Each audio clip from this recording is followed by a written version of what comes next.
और समाधान के नए वीडियोस को देखने के लिए लाइब्रेट के यूट्यूब चैनल को सब्सक्राइब और बेल आइकन को प्रेस करें।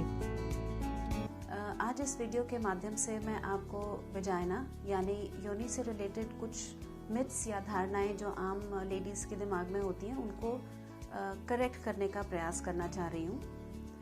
सबसे पहला मिसकंसेप्शन जो लेडीज़ के दिमाग में रहता है वो ये है कि ढीली योनि क्यों हो जाती है या वजाइना उनको लूज़ फील होने लगता है आफ्टर सम टाइम, उसकी क्या वजह है और ऐसा क्यों होता है, क्या मल्टीपल सेक्सुअल पार्टनर्स इसकी एक वजह होती है।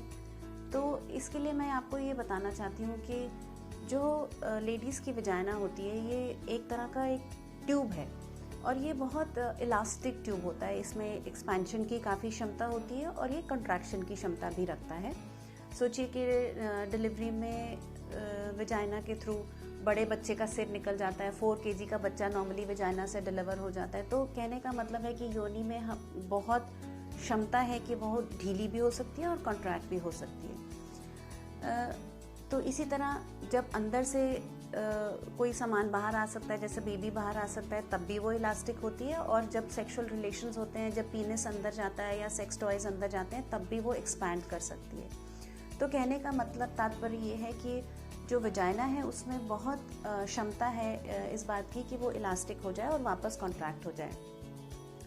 लेकिन केवल मल्टीपल सेक्सुअल पार्टनर्स होना वजाइना के ढीलेपन की वजह नहीं होती है। अगर हम अपनी वजाइना को स्वस्थ रखते हैं तो सेक्सुअल फ्रीक्वेंसी या फिर मल्टीपल सेक्सुअल पार्टनर्स की वजह से ये वजाइना ढीली नहीं होती है। ये ढीली होती है जब हमारे वजाइना के आसपास के टिश्यूज़ या मसल्स की जो स्ट्रेंथ है वो कम हो जाती है। तो सबसे इम्पॉर्टेंट बात यह है कि अगर आप अपनी वजाइना को टाइट रखना चाहते हैं, उसको स्वस्थ रखना चाहते हैं, तो हमें उसके आसपास के टिश्यूज़ का ध्यान रखना पड़ेगा।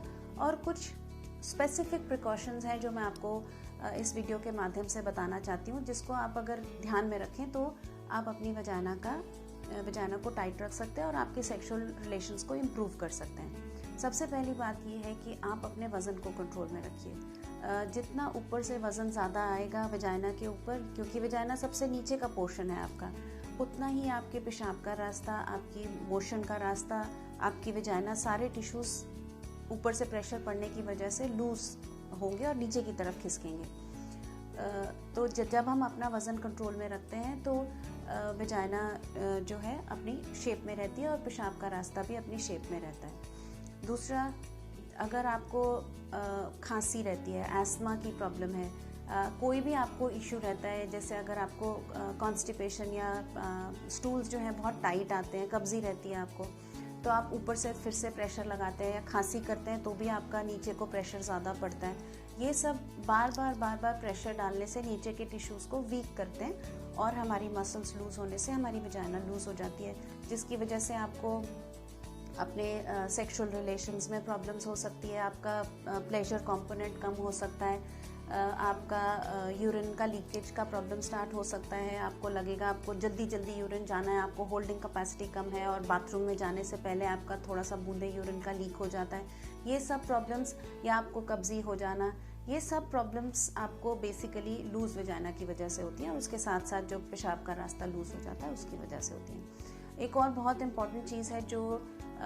रूरल लेडीज़ में, जैसे अगर बीड़ी या हुक्का, इवन सिगरेट्स, तो ये जो सारी चीज़ें हैं, निकोटीन है, ये नीचे की मसल्स को वीक करती है और उसकी वजह से भी आपका वजाइना लूज़ हो जाता है। तो अगर आप इन सब चीज़ों का ध्यान रखें कि आप अपना वज़न कंट्रोल में रखें, आपको कॉन्स्टिपेशन हो तो जल्दी ठीक करें, आपको खांसी हो तो जल्दी ठीक करें, कोई भी आप भारी काम करें तो बेल्ट का इस्तेमाल करके करें और स्मोकिंग कम से कम करें, तो ये सब 4-5 जो आपके प्रिकॉशंस हैं ये सब लेने से आपकी वजाइना स्वस्थ रहेगी। अब दूसरा प्रश्न बहुत सारी लेडीज़ ये पूछती हैं कि अगर हमारा वजाइना ऑलरेडी लूज़ हो गया है तो अब हम इसके लिए क्या कर सकते हैं। तो उसके लिए सबसे पहला जो मैं आपको उपाय बताना चाहती हूँ, जिसको हम बोलते हैं कीगल्स एक्सरसाइजेस। तो बिस्तर पर लेटकर या किसी भी टाइम आप ये एक्सरसाइजेस कर सकते हैं। इसमें आपको अपना जो एनस है उसको स्क्वीज़ करना है और बिस्तर पर लेट के करें तो ज़्यादा फ़ायदेमंद रहेगा। इसको 10-10 मिनट के इंटरवल पर दिन में कम से कम 3 बार आपको करना है। और नीचे की मसल्स को आपको, वजाइना की मसल्स को स्क्वीज़ करके रखना है टू द काउंट ऑफ 10। तो आप अपना मसल्स स्क्वीज़ करें, 10 तक गिनती करें और ढीला छोड़ें, और फिर से स्क्वीज़ करें वजाइना की muscles, squeeze and let go. घड़ी देख के कम से कम 5 से 10 मिनट दिन में 3 दफ़ा करने से उसका सबसे ज़्यादा फ़ायदा होता है। और आपको विदिन 2 to 3 मंथ्स आपको खुद में लगेगा कि आपके रिलेशंस में और आपके यूरिन होल्डिंग कैपेसिटी में इम्प्रूवमेंट मिलेगी। दूसरा तरीका जो होता है, जिसको हम आजकल फिजियोथेरेपी कहते हैं, उसमें आपके पास डायलेटर्स होते हैं, वेजाइनल डायलेटर्स। उसका इस्तेमाल करने से और होल्ड करने से भी हमारे वेजाइना में टाइटनेस की गुंजाइश बढ़ जाती है।